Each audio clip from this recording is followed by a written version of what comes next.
एक ऐसा चैनल जहां कहानियां सिर्फ सुनी नहीं, महसूस की जाती हैं। यहाँ आपको मिलेंगी thriller, horror, romance, fantasy story. Welcome to आदित्य's वर्चुअल वर्ल्ड। सब्सक्राइब करो और जुड़ जाओ वर्चुअल की दुनिया से। CH1 शिवी। वक्रतुंड महाकाय सूर्यकोटि समप्रभ। निर्विघ्नं कुरु मे देव सर्वकार्येषु सर्वदा।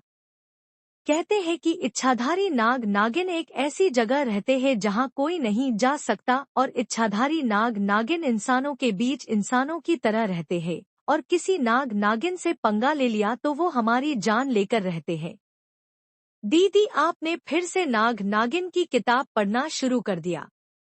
वहीं जो लड़की अभी तक किताब पढ़ रही थी, उसने जैसे ही ये आवाज सुनी उसने अपना सर किताब से बाहर निकाला और कहा, पार्थ मैं कोई टाइम पास नहीं कर रही हूँ, मैं अपना काम कर रही हूँ। और फिर से क्या? पार्थ, शिवी दी वहाँ सब महाशिवरात्रि की पूजा कर रहे हैं और आप यहाँ ये किताब पढ़ रही है। वहीं उसकी बात सुनकर उसकी बड़ी बहन शिवी ने कहा, मैं मंदिर के पुजारी की बेटी हूँ इसलिए कभी भी मंदिर जा सकती हूँ। पार्थ, लेकिन आज महाशिवरात्रि है और आप आज महाशिवरात्रि की पूजा नहीं करेगी तो आपकी बारी नहीं आएगी और मंदिर में माँ आपका इंतजार कर रही है।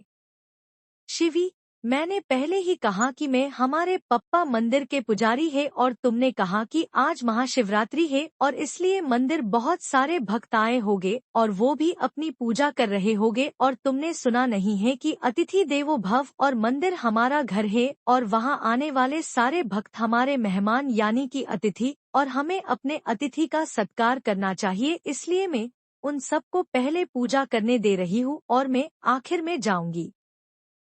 तभी पार्थ ने अपने हाथ जोड़ते हुए और अपना सिर झुकाते हुए कहा, बस बस मैं हार मानता हूँ आपके सामने, लेकिन प्लीज आप अभी मंदिर जाइए। माँ आपका इंतजार कर रही है और कोई और भी आपका इंतजार कर रहा है। इतना कहकर वो शर्मा के वहाँ से दौड़कर चला गया। वहीं जैसे ही शिवी ने पार्थ के आखिरी सेंटेंस को सुना तो तुरंत ही शर्म से उसके गाल सेब की तरह लाल हो गए। तभी बाहर से आवाज आई, दी अब शर्माना बंद करो और जल्दी से मंदिर जाओ और अच्छी ड्रेस पहनकर जाना। शिवी उसकी बात सुनकर अंदर चली गई और थोड़ी देर बाद वो तैयार होकर आई और वो मंदिर की तरफ चली गई। वहीं जैसे वो रास्ते से गुजर रही थी, हर किसी की नजर उस पर ही पड़ रही थी। पड़े ही क्यों न शिवी इतनी खूबसूरत जो लग रही थी। शिवी की हाइट परफेक्ट थी यानी 5 फुट 6 इंच। वो ज्यादा न गोरी न ज्यादा सावली यानी सिमिलर थी। उसके बाल डार्क ब्राउन कलर के थे जो उसने अभी खुले रखे थे और वो जैसे जैसे आगे चल रही थी वैसे वैसे उसके बाल हवा में उड़ रहे थे। उसकी आंखों का रंग लाइट ब्राउन था और उसने अभी अपने चेहरे पर कोई मेकअप नहीं किया हुआ था। अभी उसके चेहरे पर नेचुरल ग्लो दिख रहा था, उसके गुलाबी पंखुड़ियों जैसे होठों पर अभी एक मुस्कान थी। उसने व्हाइट एंड ब्लू कलर के कॉम्बिनेशन में एक अनारकली सूट पहना था और एक व्हाइट कलर का दुपट्टा कंधे पर टांग के रखा था। उसने अपने एक हाथ में ब्लू चूड़ियां और दूसरे हाथ में एक वॉच पहनी थी और एक पूजा की थाली पकड़ी हुई थी। थोड़ी देर बाद वो मंदिर में पहुंच गई जहां उसकी माँ उसका इंतजार कर रही थी, तो वो सीधा उनके पास पहुंच गई और कहा, चलो माँ अंदर चलते हैं और पूजा कर लेते हैं। उसकी माँ ने कहा, मैंने अपनी पूजा कर ली है, तुम बाकी हो तो अंदर जाओ और पूजा कर लो, तुम्हारे पप्पा अंदर ही हैं, तुम्हें पूजा की सारी विधियां बता देंगे। उनकी बात सुनकर शिवी ने मुस्कुरा कर कहा, हाँ माँ, और मुझे पूजा की सारी विधियां पता है, मैं खुद कर लूंगी, आप यहाँ मेरा इंतजार कीजिए। इतना कहकर वो अंदर चली गई। वहीं शिवी ने मंदिर में जाकर सबसे पहले शिवलिंग पर पानी चढ़ाया और उसके बाद जो जो चीजें चढ़ाना होता है वो चढ़ा दिया और फिर उसने पूजा खत्म की। फिर मंदिर के बाहर आ गई तो उसने मंदिर के बाहर देखा तो वहाँ उसकी माँ नहीं खड़ी थी, तो उसने कहा, माँ कहाँ चली गई? तभी किसी ने उसकी आंखों पर अपना हाथ रखा और कहा, good evening my golden fly.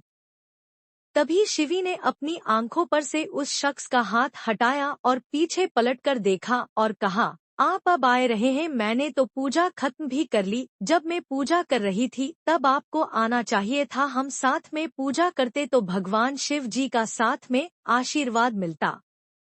तभी उस शख्स ने कहा, उल्टा चोर कोतवाल को डांटे, एक तो खुद इतनी लेट आई हो और मुझे सुना रही हो, मैं तो 1 घंटे से यहाँ हूँ।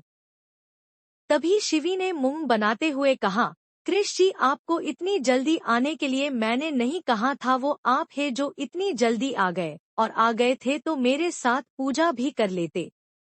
कृष, हमारी शादी नहीं हुई है ना, इसलिए मैं तुम्हारे साथ पूजा करने नहीं आया, जब हमारी शादी होगी तो हम साथ में पूजा करेंगे। शिवी, ठीक है, चलो घर चलते हैं। कृष ने उसकी बात पर सिर हिलाया और कहा, चलो मैं तुम्हें तुम्हारे घर छोड़ देता हूँ। कृष की बात सुनकर शिवी ने सिर हिलाया और वो पारेख निवास के लिए निकल गए। पारेख निवास। शिवी की माँ किचन में खाना बना रही थी और शिवी का छोटा भाई हॉल में खेल रहा था। तभी वहाँ शिवी और कृष आ गए। उन दोनों को एक साथ देखकर पार्थ ने चिल्लाते हुए माँ दी और जीजू आ गए। पार्थ की आवाज सुनकर मिसेज पारेख हॉल में आई और कृष का स्वागत करते हुए उससे कहा, आओ कृष बेटा यहाँ, और थोड़ी देर में खाना बन जाएगा, इसलिए खाना खा कर जाना। मैं वैवान समधन जी से कह दूंगी कि आप यहाँ से खाकर आओगे। उनकी बात सुनकर कृष ने कहा, नहीं नहीं आंटी, मेरा खाना बनाने की कोई जरूरत नहीं है, मैं तो बस यहाँ शिवी को छोड़ने आया था, तो सोचा आपसे और पार्थ से भी मिल लूंगा, और वैसे भी मेरा आज व्रत है तो मैं नहीं खा पाऊंगा, अब मैं चलता हूँ।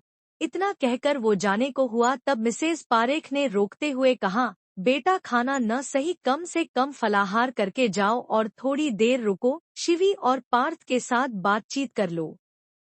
कृष, ठीक है, इतना कहकर वो सोफे पर बैठ गया।